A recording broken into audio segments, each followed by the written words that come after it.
Bienvenue dans ce nouvel épisode de Ça déborde, le podcast Nature Peinture qui t'aide à faire autrement, à devenir ta priorité et à prendre soin de toi sans culpabiliser. Je m'appelle Lucille, je suis psychopraticienne et ici je te parle de mon parcours, mes galères, mes réussites, mes coups de cœur, mes coups de gueule aussi et les clés qui m'ont aidé à avancer et que j'ai à cœur de partager avec toi pour que tu apprennes à mieux te connaître, à dépasser tes peurs et tes doutes pour laisser enfin déborder pleinement qui tu es. Alors installe-toi confortablement et c'est parti. Bonne écoute! Et coucou! Dans ce nouvel épisode de podcast, je vais du coup vous raconter mon parcours thérapeutique. Après avoir raconté mon parcours plus factuel, plus classique, je vais vous raconter mon parcours thérapeutique. Merci encore d'avoir répondu au sondage sur Instagram pour choisir le sujet du podcast du jour. Alors c'est parti! Mon parcours thérapeutique a commencé de manière consciente, j'ai envie de dire, à l'âge de... c'était en 2013, donc j'avais 29 ans, 28-29 ans.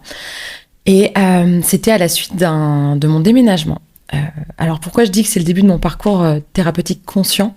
Parce que je crois profondément que le meilleur de tous les thérapeutes qui soient, c'est la vie. Et que finalement, la vie va nous faire bosser, va nous faire remettre des choses en question, va nous faire changer de voie quand vraiment on s'acharne dans une voie qui ne nous convient pas ou qui ne nous convient plus, à grand renfort d'accidents de la vie divers et variés. On appelle ça les cadeaux mal emballés de la vie. Je sais plus, j'ai eu un petit bug parce que je cherche qui a dit ça. Je crois que c'est Christine Michaud. Je vous le mettrai dans la description de l'épisode, qui parle des cadeaux mal emballés de la vie. C'est ces genres de parpaings qu'on prend dans la tronche et qui font bouger les choses. Et sur le moment, quand on est au cœur de ce truc-là, on voit pas qu'il y a un vrai cadeau et qu'il y a quelque chose derrière qui va s'ouvrir. Pour ouvrir la porte à de la nouveauté, pour faire de la place, il faut enlever l'ancien, il faut lâcher. Et du coup, il y a toujours une période de vide, une période de transition entre deux périodes comme ça. Et c'est des périodes où on se sent suspendu dans le vide, où plus rien n'a de sens parce que ce qu'on faisait hier et dont on n'avait pas forcément conscience que ça nous convenait pas du tout, aujourd'hui ne nous convient plus. Et c'est d'autant plus dur quand on s'en rendait pas vraiment compte. Alors pourquoi on s'en rend pas compte ? Parce que finalement l'inconfort monte progressivement. J'avais partagé sur Instagram une image où on voyait une grenouille dans une casserole d'eau froide. Et le feu s'allumait sous la casserole et petit à petit, la température de l'eau montait progressivement, passant de froid à tiédasse, tiède, chaud, bien chaud, très chaud, trop chaud. Et à un moment donné, on voit que la grenouille commence à devenir rouge. Elle est littéralement en train de cuire. Et c'est parce que le seuil de souffrance est suffisamment haut qu'elle va s'en rendre compte.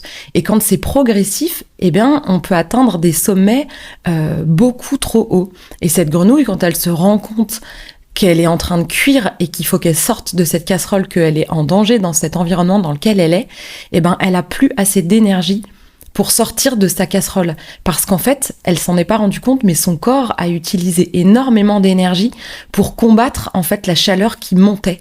Et cette énergie-là, dans un effort invisible, et ça, ce sera aussi le sujet d'un podcast à part entière, les efforts invisibles, elle a fait tout plein d'efforts dont elle ne s'est pas rendue compte pour que son corps se maintienne malgré la température qui monte. Et donc, au moment où il faut aller mobiliser de l'énergie pour se sortir de là, elle en a plus assez. Et c'est finalement ce qui se passe dans la vie, parce que si la grenouille, on l'avait balancée directement dans cette casserole bouillante, elle aurait à peine eu une patte dedans, qu'elle aurait fait un bond pour ressortir instantanément. Jamais elle aurait supporté cette chaleur beaucoup trop élevée.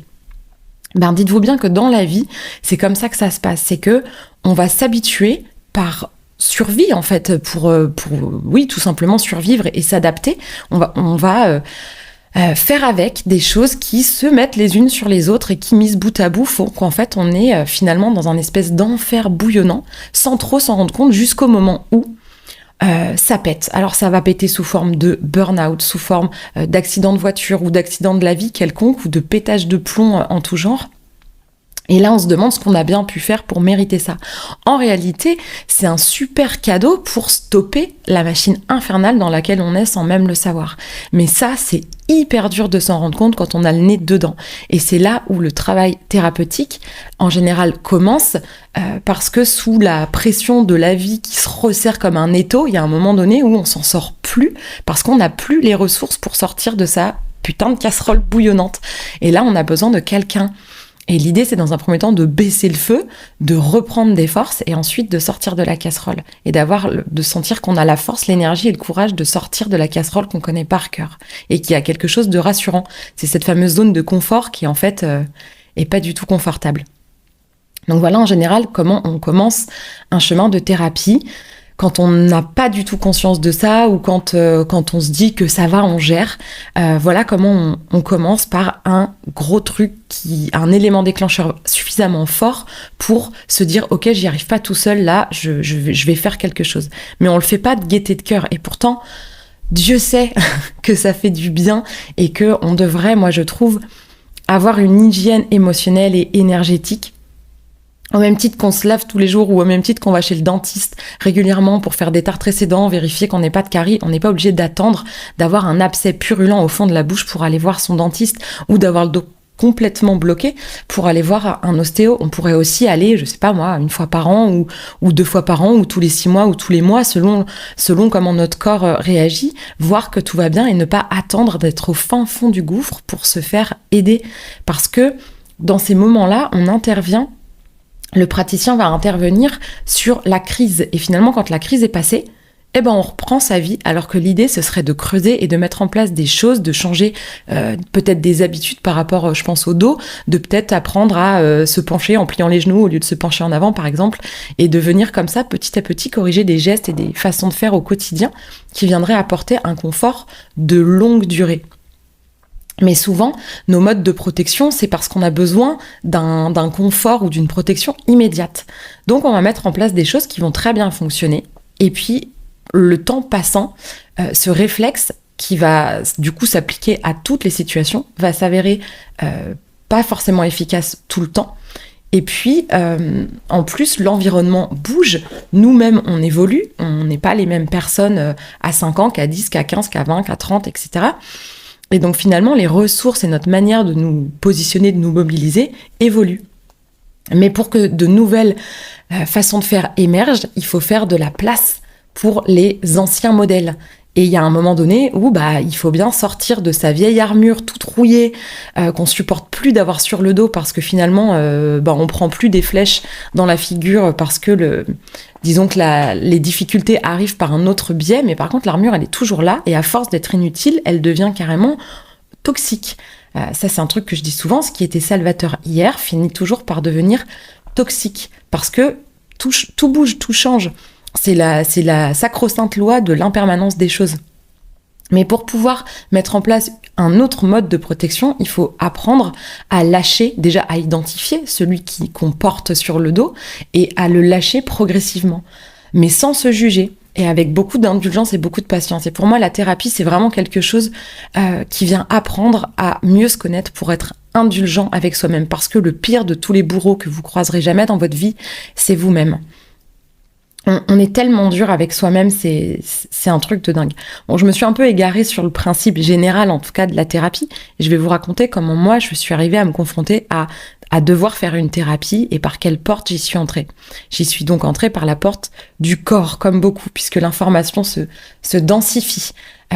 Au départ, ça va être sous forme d'intuition qu'on va carrément pas entendre ou qu'on va pas vouloir écouter. Puis ça va être émotionnel, puis l'émotion va commencer à se densifier et commencer à prendre vie dans le corps, avec la boule au ventre parce qu'on est stressé, ou le nœud dans la gorge parce qu'on voudrait pleurer et qu'on n'ose pas. Ce genre de choses qui vont commencer à somatiser. Au début, pas trop fort, puis jusqu'au moment où le corps, finalement, au bout d'un moment, quand il hurle, lui, on l'écoute parce qu'on n'a plus le choix. Au bout d'un moment, le corps nous laisse plus le choix. Et en fait, c'est un sacré allié. Mais on peut aussi apprendre à ne pas attendre que le corps crie pour s'occuper de tout ça. Bref, revenons à moi. Donc, on est en 2013. On vient de déménager à Quimper. On part des Côtes-d'Armor avec nos 2 enfants qui ont presque 3 ans et 1 an et demi. Nos enfants sous le bras, en plaquant derrière nous un projet de maison. C'était absolument pas prévu qu'on déménage et ça a été d'une violence pour moi assez hallucinante. Pourtant, j'ai eu l'habitude de déménager. J'ai 39 ans aujourd'hui et j'ai déménagé 16 fois. Je te laisse imaginer la moyenne d'années que j'ai vécues dans chacun de mes logements. Ça fait pas lourd. Donc, j'ai beau être rodée à l'exercice du déménagement, j'ai toujours déménagé dans un rayon de 10 km. Et ça n'a jamais eu d'impact sur ma vie. Et ma mère m'appelait mon Bernic. Parce que, alors pour ceux qui sont pas bretons, c'est un coquillage en forme de chapeau chinois qui, en fait, est accroché à son rocher et on peut pas l'attraper à la main. Il faut vraiment taper dessus avec un caillou ou quelque chose pour le faire lâcher. Et ma sœur a toujours eu des envies d'ailleurs. Elle a toujours dit qu'elle voyagerait. Et d'ailleurs, elle l'a fait. Elle a vécu en Australie, aux États-Unis plusieurs fois. Elle a bourlingué comme elle avait senti cet appel-là. Et mon frère, lui, se laissait plutôt vivre en disant « je verrai bien. Oui, sûrement, j'irai voir ailleurs. Mais je sais pas trop. » C'était pas forcément une question qui se posait plus que ça. Et moi, mais la question ne se posait pas. À aucun moment dans ma vie, je n'envisageais de bouger de là où j'étais née, de là où j'avais grandi, de m'éloigner de mes proches et de ce que j'avais toujours connu. Et ça, c'est quelque chose que j'ai appris sur ma manière de fonctionner. C'est à quel point je suis capable de me scléroser par peur du changement. Donc, on est en 2013, on a 2 enfants. Je suis en congé parental, je m'occupe d'eux comme j'ai toujours eu envie de le faire. Et on se trouve un terrain... Et on dépose le permis de construire qui est accepté et on n'attend plus que la fin des travaux du lotissement pour que les constructions des maisons en fait puissent commencer. Et à 15 jours de la signature chez le notaire, mon mari a eu une proposition de boulot, une super opportunité, une promotion super, mais c'était à Quimper et il fallait commencer 15 jours plus tard. Donc ni une ni deux, on a tout plaqué dans les Côtes-d'Armor et on s'est retrouvés catapultés avec nos 2 gamins sous le bras à Fouesnant, à Mousterlin très précisément, dans un tout petit patelin au bord de la mer. Et il y a 10 ans de ça, ça captait pas. J'arrivais pas à capter le réseau avec mon téléphone et on a emménagé dans une maison neuve qui était une maison, on était les premiers locataires. Et donc, les travaux de raccordement à Orange n'étaient pas faits. Donc, je n'avais ni téléphone, ni télé, ni Internet, ni réseau, ni rien du tout. Et je me suis retrouvée, on a déménagé sous la neige, le truc qui arrive jamais en Bretagne. On a déménagé début janvier. Sous la neige, les camions de déménagement, on a cru qu'ils allaient pas partir parce qu'il neigeait. Au final, ils sont partis quand même. On est arrivé dans cette maison, donc par un grand froid.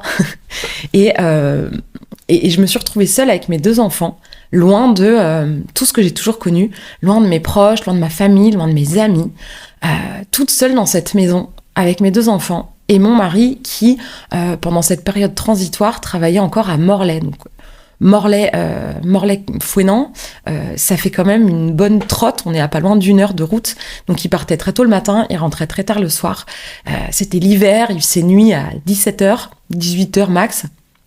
J'avais des enfants qui faisaient des siestes énormes et qui se réveillaient de leur sieste, il faisait nuit, et je me suis sentie perdue, mais dans une proportion, je me suis retrouvée seule avec moi-même quasiment, coupée du monde extérieur quasiment, puisque pas de télé, pas de téléphone, pas internet, rien.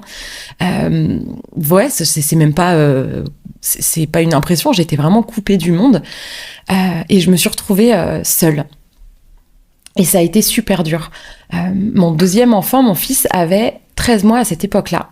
Et j'avais des séquelles physiques de l'accouchement qui ne guérissaient toujours pas. Et étant légèrement dure au mal et pas très attentive à mon corps, au bout de 13 mois, j'ai tout juste commencé à me dire « Est-ce que c'est très normal de continuer à avoir mal, de continuer à avoir des séquelles dans le corps? Est-ce que c'est bien normal ?» Alors, il se trouve que l'accouchement de mon fils, je l'ai vécu de manière hyper traumatisante pour moi. Au niveau médical, tout s'est très bien passé, mais pour la faire courte, il se trouve que je me suis retrouvée à accoucher sans la péridurale, chose que je n'avais absolument pas envisagée. L'anesthésie existe, j'avais pas envie de souffrir, je voulais pas vivre ça, et en fait, mon fils est arrivé tellement vite que je me suis retrouvée à pas avoir le temps d'avoir la péridurale et donc à accoucher sans péridurale. Donc j'ai été extrêmement traumatisée par ça. Mais je m'en suis pas forcément rendu compte de la profondeur à laquelle ça m'avait impactée. Et du coup, j'ai trimballé des séquelles qui en fait essayaient d'attirer mon attention sur le fait que c'était moralement et émotionnellement que ça allait pas du tout et pas tellement physiquement. Alors quand je suis arrivée dans le Finistère, j'ai commencé à être mal, mais genre vraiment très mal. Et finalement, j'étais la grenouille dans sa casserole avec un cran de plus de chaleur dans la casserole, où je me rendais pas forcément compte que l'énergie dans laquelle j'étais, la vision que j'avais des choses, de l'avenir, cette manière que j'avais d'être complètement sclérosée, dans un quotidien depuis toujours, avec vraiment l'impossibilité de me projeter dans quelque chose de différent, visiblement c'était pas ok pour moi et ça générait une forme de souffrance, mais que j'avais absolument pas sentie. En plus, quand bien même il y avait des moments où j'allais pas bien, il y a ce grand truc de pas se sentir légitime, de pas aller bien. Comment je peux ne pas aller bien alors que je suis maman et que c'est ce dont j'ai toujours rêvé, que mes enfants sont en super santé, que j'ai une maison confortable à 1 kilomètre de la mer. J'ai pas le droit en fait de pas aller bien. Et je sais que vous êtes nombreux et nombreuses à ressentir ça. La majorité des gens que j'accompagne arrivent en cabinet en me disant « je me sens mal, mais franchement, j'ai pas de quoi, il y a tellement pire ». Et ça, c'est quelque chose, c'est une violence qu'on se fait à soi-même parce que on s'autorise même pas à ressentir quelque chose. Or, une émotion est irrationnelle. Une émotion, on ne peut pas se tromper quand on la ressent. Et c'est pas une histoire d'avoir tort ou raison ou est-ce que le contexte le justifie ou pas, c'est de toute façon intérieur. Donc voilà, quand bien même je sentais par moments que j'avais des petits coups de mou comme n'importe qui, on se dit que c'est normal et puis que voilà, ma vie étant ce qu'elle est quand même plutôt sympa, même carrément sympa, donc il n'y a pas de raison d'aller mal. Mais j'ai commencé quand même à avoir des moments de tension, à sentir que je faisais des grands hauts, des grands bas, que j'avais beaucoup de mal à gérer mes humeurs, que j'étais en proie en fait à des grands ups, des grands downs, des grandes colères, des crises de larmes, des trucs qui venaient me chercher de manière totalement aléatoire et que je subissais complètement. Je prenais la pilule à cette époque-là et ça me gavait d'avoir ma pilule à prendre tous les jours à la même heure. J'ai jamais réussi à prendre ça correctement, ça me gonflait. Et étant pas super bien, je me suis demandé si les hormones de la pilule avaient pas un impact là-dedans et si peut-être en changeant de contraception déjà je me sentirais pas mieux. Donc je suis allée voir mon tout nouveau médecin en lui expliquant ça et il m'a envoyé voir une de ses collègues qui est une médecin généraliste qui avait une spécialisation en gynéco et qui pouvait me recevoir pour ça. Donc j'arrive avec l'idée de mettre peut-être un stérilet. Et quand je suis arrivée au rendez-vous, elle m'a naturellement demandé mon parcours complet. Donc j'ai raconté mes grossesses entre autres, et puis arrivée à l'accouchement, à la naissance de mon deuxième enfant, je me suis fait surprendre par un flot de larmes incontrôlable qui a débordé. Ça déborde. Et j'ai explosé en sanglots dans son bureau sans l'avoir vu venir et en comprenant pas moi-même d'où ces larmes sortaient avec cette intensité-là sans que je les senti monter et que j'ai pu rien faire pour les ravaler. Et cette médecin m'a regardée en me disant « Wow, alors petite pause, madame. Je fais de l'hypnose. On va s'occuper de la partie contraception, mais là, il va falloir que vous accouchiez de votre accouchement et vous allez revenir me voir et on va faire une séance d'hypnose. » Donc moi, j'ai toujours été, j'ai jamais été réfractaire à ces pratiques-là. Je suis très ouverte, mais j'y avais pas tout simplement pensé, ou en tout cas, je m'étais de toute façon pas rendu compte que j'avais peut-être besoin d'aide à ce point-là. Je suis très ouverte. Pourquoi ? Parce que j'ai grandi baignée par l'intermédiaire de mon grand-père dans la sophrologie, l'astrologie, l'homéopathie, les huiles essentielles. Voilà, j'ai été beaucoup soignée comme ça depuis que j'ai l'âge de 7-8 ans. J'ai un enregistrement que mon grand-père m'avait donné de sophrologie que j'ai encore aujourd'hui avec un son tout craquelé, tout pourri, mais qui, je crois, fait partie intégrante maintenant de ce son qui est profondément ancré et qui, dès que j'entends les premiers crépitements de ce son pas propre du tout, me fait partir tout de suite. Et je me suis guérie des bobos, des douleurs avec mon grand-père qui m'a appris à faire ça avec cette séance de sophrologie. Donc c'est vraiment quelque chose que je connais et auquel je crois complètement. Mon mari, lui, est beaucoup plus cartésien, était en tout cas, beaucoup plus cartésien, beaucoup plus fermé à tout ça. Alors pas du tout dans le jugement, il nous a toujours écouté parler astrologie, sophrologie et médecine douce et parallèle. Mais d'un regard extérieur en disant waouh, ça a l'air de leur convenir, mais voilà, sans se sentir spécialement concerné ou appelé. Mais lui, par contre, il était témoin de ma souffrance, au moins physique. Donc je retourne voir cette médecin pour faire la fameuse séance d'hypnose. Et donc elle me fait revivre ma journée en fait d'accouchement, en me permettant de ralentir le temps à certains moments pour avoir le temps de dire les choses, pour avoir le temps d'accepter ce qui se passe, parfois d'accélérer, et bref, de refaire toute cette journée-là en ayant le temps de pouvoir accueillir les émotions qui sont passées en fait à vitesse de la lumière et qui m'ont complètement submergée. Et d'avoir pu déposer tout ça, d'avoir pu laisser s'exprimer cette émotion qui n'a pas eu la place dont elle avait besoin sur le moment. Ça m'a guéri genre instantanément, c'est-à-dire que les séquelles physiques que j'avais étaient fermées, guéries le soir même. Vraiment, j'exagère pas, ça a l'air fou comme ça, mais les blessures physiques qui restaient se sont refermées à la suite de cette hypnose dans l'après-midi même. Parce que dans mon corps a refermé ce qui avait besoin d'être refermé parce que j'avais été donné la place à cette part de moi qui n'avait pas été entendue et qui avait juste besoin d'être entendue. Parce qu'une émotion, en fait, elle a besoin d'être entendue, elle véhicule une information. Et à partir du moment où on a entendu l'information et on l'a laissé nous traverser pleinement à la vraie taille qu'elle fait, et parfois c'est un tsunami, parfois c'est une vaguelette, mais peu importe, l'idée c'est de se laisser traverser pleinement par son émotion. Et quand on le fait pas, on met le couvercle et alors là on est carrément une cocotte minute sous pression.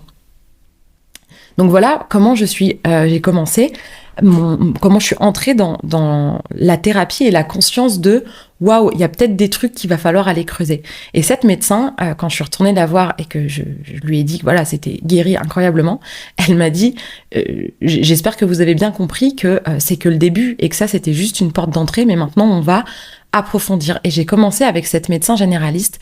Elle a commencé à me donner pas mal de clés. Elle a commencé par me dire que j'étais en dépression et me mettre sous antidépresseur, ce qui m'a permis de me rendre compte en fait que j'étais vraiment dans un état de dépression, chose que je n'avais pas du tout conscientisée.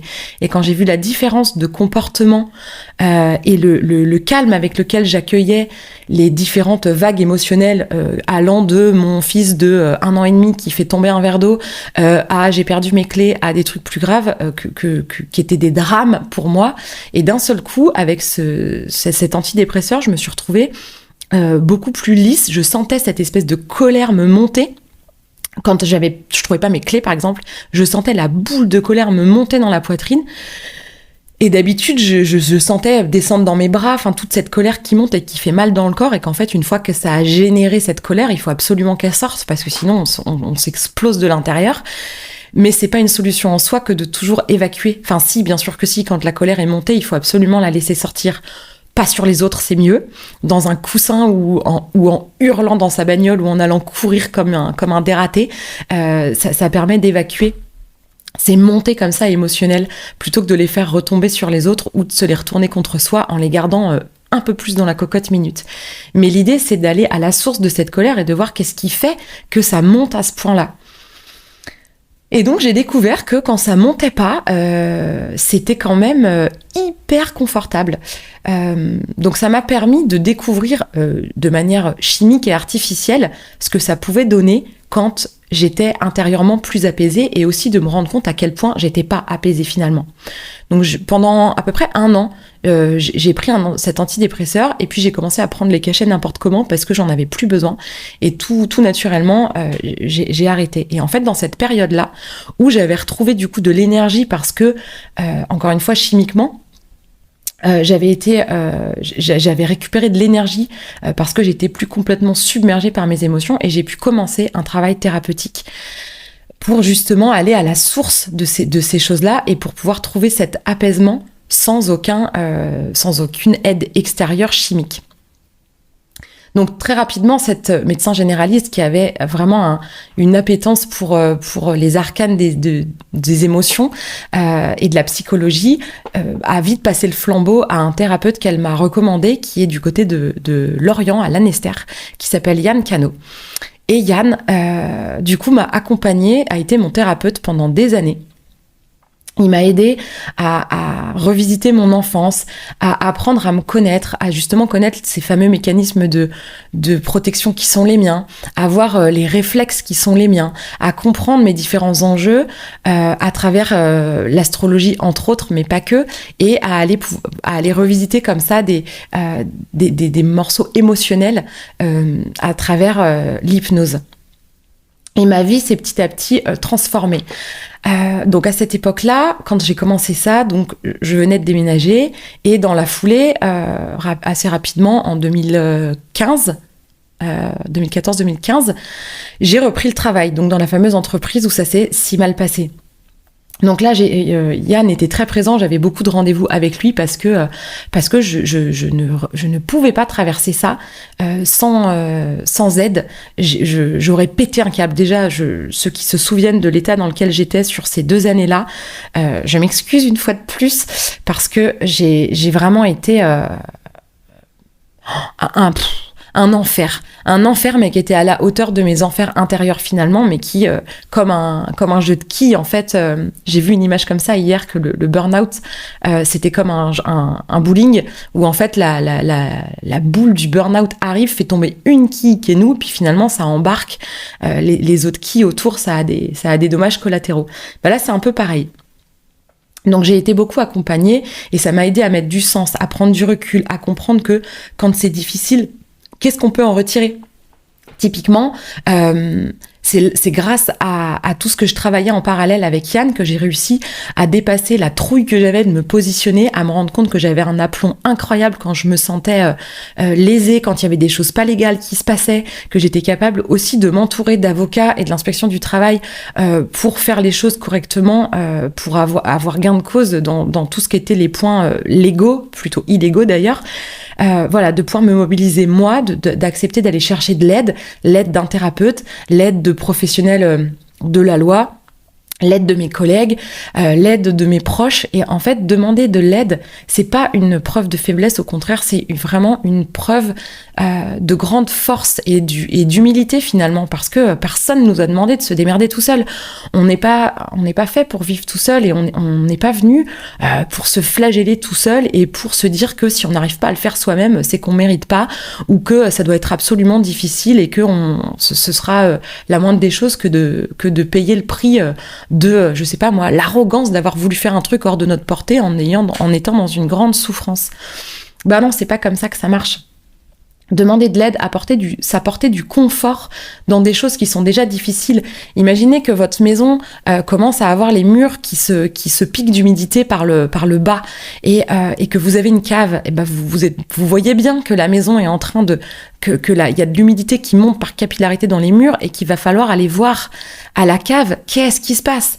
Mais on n'aime pas aller dans une cave, ça fait peur, c'est sombre, il y a souvent des souvenirs d'enfants où on imagine des monstres ou je ne sais quoi, mais en tout cas on n'aime pas trop, il y a des araignées, c'est sombre, c'est pas des moments qui sont très agréables. Et c'est comme si, déjà que c'est pas hyper agréable de descendre dans la cave, au même titre que c'est pas agréable de descendre dans ses propres profondeurs intérieures, On n'est pas obligé d'y aller de nuit, un soir d'orage, de coupure d'électricité avec une bougie qui va se souffler parce qu'il y aura eu un courant d'air trop grand et qu'on est dans le noir et qu'on glisse et qu'on shoot dans des trucs et qu'on se fait mal et qu'on se fait peur. Ça sert à rien, en fait, d'en rajouter, c'est pas la peine. On peut aussi y aller en plein jour, avec de l'électricité, d'y aller avec quelqu'un qui nous accompagne et qui va pas faire le boulot à notre place, clairement pas, mais qui va juste amener un peu de confort, c'est déjà super dur. Pitié, un peu d'indulgence et de bienveillance envers vous-même. Et on se rend pas toujours compte à quel point on est dur, soit concrètement de soi à soi, soit de manière plus indirecte et de toute façon très inconsciente, en laissant les autres, le contexte qui est neutre, je le rappelle, ça aussi ce sera le sujet d'un épisode, le contexte qui est neutre va venir par contre faire révéler des choses qui sont bien réelles à l'intérieur de vous. Et l'idée c'est de venir prendre conscience de ce qui se joue à l'intérieur. Et parfois un regard extérieur c'est vraiment la meilleure chose qui soit. Pourquoi ? Parce que on ne sait pas voir le monde autrement qu'à travers nos propres yeux, nos propres prismes. En PNL, on appelle ça la carte du territoire. On a chacun notre propre carte, notre propre territoire avec sa propre carte. Et c'est complètement inconcevable d'imaginer la vision de quelqu'un d'autre. Donc on va faire des suppositions. Là où il va manquer de l'information, les suppositions qu'on va faire, les blancs qu'il y a, on va les combler avec ce qu'on a déjà dans la tête, ce qu'on connaît déjà. Et finalement, ça ne parle que de nous. Ça, c'est un des accords Toltec. Si vous n'avez pas lu les 4 accords Toltec de Don Miguel Ruiz, je ne peux que vous le conseiller. Je mettrai tout ça en lien dans la description. En introduction de son livre, d'ailleurs, il dit que on s'auto-domestique arrivé à l'âge adulte de manière hyper drastique et que finalement, enfant, on est domestiqué à quoi ?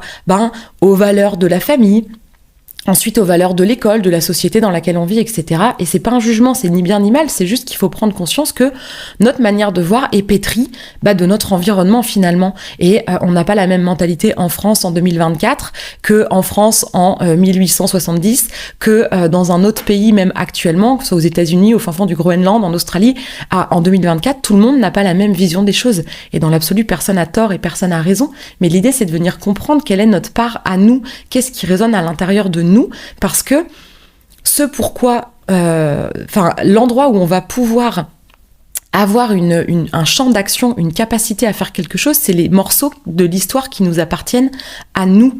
Tout ce qui nous appartient pas et qui est en dehors, ça dépend pas de nous. Si on se dit qu'on sera calme le jour où le monde entier arrêtera d'être con, bonne chance. Parce que des gens que vous jugez cons sur votre échelle à vous, vous allez continuer à en croiser et que quelque part, si tu attends que l'extérieur change pour toi te sentir mieux, je te jure que tu vas attendre longtemps et que si tu veux que ça se passe autrement, c'est de toi que va devoir partir le changement. Einstein dit que la définition de la folie, c'est de faire toujours la même chose en s'attendant à un résultat différent. Si tu veux un résultat différent, il faut faire les choses différemment. Mais pour pouvoir faire les choses différemment, il faut apprendre à regarder différemment, d'ouvrir son regard. Et ça, en général, on a besoin d'échanger avec les autres, des professionnels ou des proches, peu importe, mais on a besoin d'échanger avec les autres pour pouvoir ouvrir son regard et se dire « Ah, mais toi, tu vois les choses comme ça, c'est marrant, j'aurais jamais vu ça comme ça. » Et c'est là toute la richesse de la communication. Parce que la grande clé, on va être clair, je vous la donne tout de suite, c'est la communication. Ça fera partie prenante de absolument tous mes supports, tout ce que je dis, et le podcast même est un outil incroyable de communication. Donc c'est vraiment la clé, mais apprendre à communiquer réellement, à dire les vraies choses qui nous traversent telles qu'on les traverse, à laisser déborder justement ce qu'on a à l'intérieur de nous sans avoir trop peur ou en acceptant que ce soit effrayant, mais de le faire quand même. Là, ce sera une grande clé. Donc voilà comment j'ai commencé ce travail thérapeutique et comment, sans rentrer dans les détails des différents exercices, comment ça a été un vrai pilier, un vrai support tout au long de ma vie et que je continue encore aujourd'hui à faire. j'ai une hygiène thérapeutique entre guillemets, on va dire ça comme ça, encore plus que les autres parce que, à mon sens, un thérapeute, quel qu'il soit, doit encore plus connaître son histoire, ses enjeux, ses parts d'ombre que les autres. Pourquoi ? Tout simplement pour pas projeter ses problématiques sur les autres, pour pas vouloir les sauver là où nous on aurait voulu être sauvés, sans avoir la conscience d'être en train de faire du transfert ou du contre-transfert. Donc je trouve que les thérapeutes, plus que les autres, doivent travailler sur leur histoire, doivent être le plus au clair avec leurs propres enjeux mais par contre dans l'absolu, après je prêche peut-être pour ma paroisse, mais je crois fondamentalement que tout le monde devrait à un moment ou à un autre, sur une durée plus ou moins longue ou épisodiquement quand il y a un épisode vraiment très dur, se faire accompagner. C'est en train de se démocratiser et c'est vraiment juste génialissime. Je crois que j'ai fait le tour. Si jamais j'ai commencé une histoire et que j'ai embrayé sur autre chose, parce que parfois je fais ça, je me dilue un petit peu, n'hésite pas à me le dire en mettant un commentaire à ce podcast ou en me contactant sur Instagram, ou si quelque chose t'a donné envie que je creuse un peu plus, n'hésite pas à me faire part des sujets qui t'intéressent ou des choses que tu aimerais que je puisse approfondir par ici. Parce que ce podcast, c'est le mien, mais c'est aussi et surtout le vôtre. Merci beaucoup d'avoir écouté mon 3e podcast. Blah, je bafouille juste sur la fin. Merci beaucoup et on se retrouve très vite. Si cet épisode t'a plu, tu peux laisser un commentaire, noter avec tout plein d'étoiles ou encore t'abonner pour ne pas rater les prochains. Tu peux aussi partager cet épisode pour que d'autres personnes osent laisser déborder qui elles sont vraiment. Et si tu veux en savoir plus sur ma manière de travailler, mes outils et les accompagnements que je propose, rendez-vous sur ma page Instagram L'Oreille et la Plume ou sur mon site internet. Merci beaucoup de ton écoute et de ton soutien. Passe une belle journée ou une belle soirée et on se retrouve bientôt.